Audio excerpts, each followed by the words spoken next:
2026 ICC T20 ప్రపంచ కప్లో team India విజేతగా నిలిచింది. దాంతో ముచ్చటగా మూడో టీ20 వరల్డ్ కప్ టైటిల్ను అందుకోవడంతో పాటు బ్యాక్ టు బ్యాక్ వరుసగా రెండో టైటిల్ గెలిచిన జట్టుగాను, సొంత గడ్డపై టైటిల్ అందుకున్న మొట్టమొదటి టీంగాను చరిత్ర సృష్టించింది.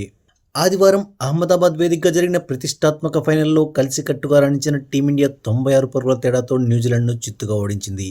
ఈ నేపథ్యంలో మ్యాచ్ పూర్తయ్యాక team India head coach Gautam Gambhir Suryakumar యాదవ్తో కలిసి మీడియా సమావేశంలో పార్టిసిపేట్ చేశాడు. ఈ ప్రెస్ మీట్లో గౌతమ్ గంభీర్ చాలా ఆసక్తికరమైన విషయాలను పంచుకున్నాడు.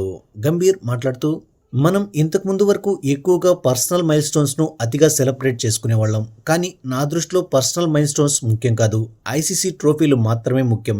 మనం రికార్డులను సెలబ్రేట్ చేసుకోవడం ఆపేసి ట్రోఫీలను సెలబ్రేట్ చేసుకోవాలి. ట్రోఫీలే అన్నిటికంటే ముఖ్యం. నేను కోచ్గా ఉన్నంతకాలం జట్టు ఇదే సిద్ధాంతాన్ని అనుసరిస్తుంది. ఇక ఈ టీ20 ప్రపంచ కప్ విజయాన్ని నేను రాహుల్ ద్రావిడ్, వివిఎస్ లక్ష్మణ్లకు అంకితమిస్తున్నాను. ఎందుకంటే భారత క్రికెట్ కోసం రాహుల్ భాయ్ చేసిన కృషి వెలకట్టలేనిది.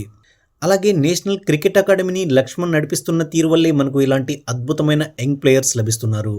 ఇక న్యూజిలాండ్ సౌత్ ఆఫ్రికా చేతిలో టెస్ట్ సిరీస్ డిఫీట్ తర్వాత మేం తీవ్రమైన విమర్శలను ఫేస్ చేశాం. అయితే ఆ సమయంలో నాకు మొట్టమొదట ఫోన్ చేసి మద్దతుగా నిలిచింది జైషాబాయ్. ఆయన నాపై ఉంచిన నమ్మకానికి కృతజ్ఞతలు తెలియజేసుకుంటున్నాను. ఇక ఆటగాళ్లే కోచ్ను, కెప్టెన్ను గొప్పవారిగా మారుస్తారు. మైదానంలోకి వెళ్లి పోరాడి ట్రోఫీని గెలిచింది మా ఆటగాళ్లే. కాబట్టి ఈ గెలుపు క్రెడిట్ పూర్తిగా వారిదే. ఇందులో కోచ్గా నాది, కెప్టెన్గా సూర్య గొప్పతనం ఏం లేదు. ఆటగాళ్లు రాణించడంతోనే మాకీ గుర్తింపు. జట్టులోని ప్రతి ఒక్కరూ మ్యాచ్ విన్నర్లే. ఫైనల్లో సంజు శాంసన్, అభిషేక్ శర్మ, ఇషాన్ కిషన్ ఆడిన ఇన్నింగ్స్లు అద్భుతం అంటూ గంభీర్ కొనియాడాడు.